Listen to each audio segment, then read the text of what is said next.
nathi bonke ikhulu zonke zeminyango kahulumeni ezikhona, umama Jabu Mazibuko osebenzela amafa kule ndawo yasemakhosini ebizwa ngokuthi Semakhosini Heritage and Conservation Area. Silapha-ke njengamanje indawo yesibili esiyihambele le ndunankulu idlinza leli lesilo sakithi usenza ngakhona.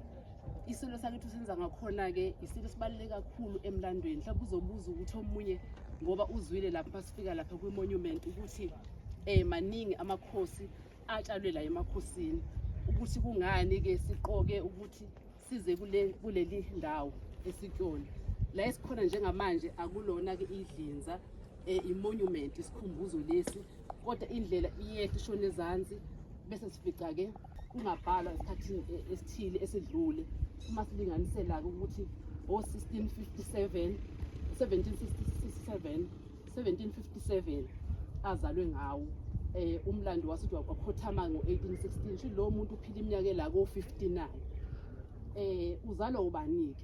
Uzalwa inkosi uJama, okuyiyona inkosi yakwaNobamba, ngoba kunabantwana bakaNobamba nje, kuwuNobamba ngoba kwakuyinkosi yakaNobamba nobukhosi lobo obuqhubekayo obukhona nendlu yakhona ekhona kwaNobamba.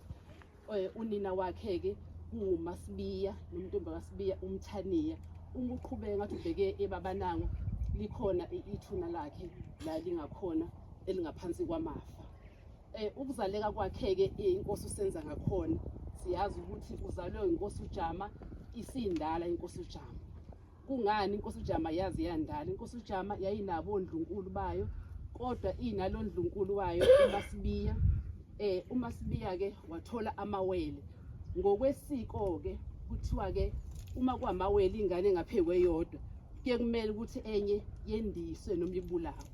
Sekwenzakalani-ke ngayo? Sekutholakala ukuthi-ke inkosi uJama isithi hayi akuzubulawa noyedwa wawo. Siyazi kuyisiko, kodwa yena wanquma ukuthi aveze ukuthi uma sinamasiko, amasiko wamile ndawonye kodwa ayaguquguquka. Wawagcina kamawele akhe.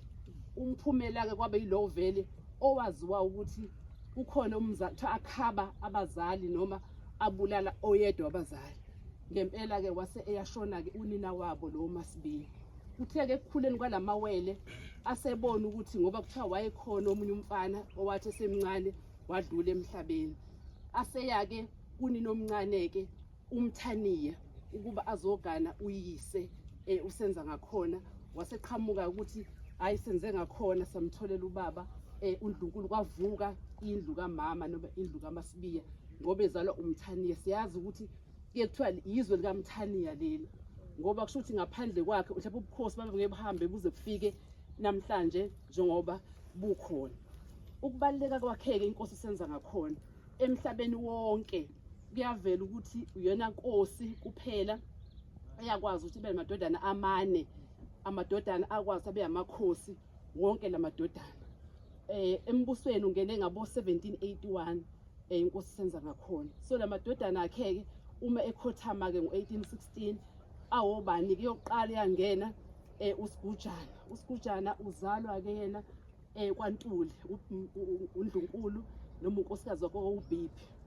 So akabusa ngesikhathi eside ngenxa yokuthi-ke wabe esebulawa noma-ke wasekhothama ngenxa yokuthi ngesandla sikabani kaNgwadi owayewumfowabo kabani, umfowabo kaShaka noma wayezalwa unina kaShaka uNandi. Emzala kuNgedeyane okuthiwa uGendeyane wakwaQwabe. Wambulala-ke wasezokwazi-ke ukuthi uNkosi uShaka ezobusa ngo-1816. Emva ka-1816 nakho abafowabo nabo sebembulala-ke ngo-1828. Kwasekulandela indodana yakhe yesibili-ke ngabo-1828-29 okwaba yinkosi uDingane. Nawo yabusa ngoba inkosi uShaka ibusa iminyaka la ko-12. Kwasekuthi inkosi-ke uDingane yaba la ko-910 iminyaka ngoba ubaleke ngabo-1838 emva kokuba kuhlulwe amaZulu empini yaseNcome ngo-16 December 1838. Wabaleka wazokhothama ngabo-1840 ngapha koNgwavuma ilapho likhona idlinza lakhe. Kwase kuba indodana yesithathu inkosi esine ezalwa isilo usenza ngakhona leyo kwase kuyinkosi uMpandeke kwaba yona Mpandeke yombuso wakwaZulu wangena ngabo 1839 1840 kodwa wadonsa kakhulu ngoba waze wakhothama ngo1872 iminyaka yaba la ko32 akwazi ukuthi ayibuse cishe ilingane nayo ekayise ngoba mawubuka ukuthi inkosi senza ngakhona thatha umbuso ngabo 1781 kwaze kwaba u1816 lo mnyaka futhi nayo ingapheka 30 kodwa akekho ke namanje osadlule isilo uMdlokombane obusa iminyaka engama50 okwathatha ngo1971 wakhothama ngo2021 cishe yona nkosi esiyazi ngayo thina esikhona la ngoba thathe sikhona ngo2021 so ke lenkosi ke yikho ngakho silana ke ilokubaleka kwayo ukukhulu ongaka ekwenzile emlandweni wakwaZulu ukusizalela amakhosi akwaZulu nombuso wawo oqhubekayo okunye okubalekile ngaye ukuthi uyinkosi yokugcina futhi ukukhothamela kule ndawo yasemakhosini umetshaliwe lapha ezantsi yonke le ndawo isesigodlweni sakhe eSebheni uphethe manje umbuso inkosi senza ngakhona yangena esigodlweni sikayise kwaNobamba kodwa ke kwasekumele ke yakhe isigodlo sayo eSebheni sakhiwe nje kwazi kwaba cishe intathu indawo la sikhona isigodlo sayo siyazi isigodlo ziba yiningi kakhulu zamakhosi esinye sakhiwa inkosi leyo iphinde enye inkosi isivusa uMdlokombane nje ufakazi okuvusa igodlo eziningi mhlawumbe masibala nje kumbalo sinawo lemo obheke ophongolo kwakhangela amankengane siyazi isigodlo sikabani senkosi uShaka esakhe ngapha koThekwini lesigodlo leso ukhona lapha Ondini uhlala khona ukaMafu Ondini isigodlo senkosi uCetshwayo so ziningi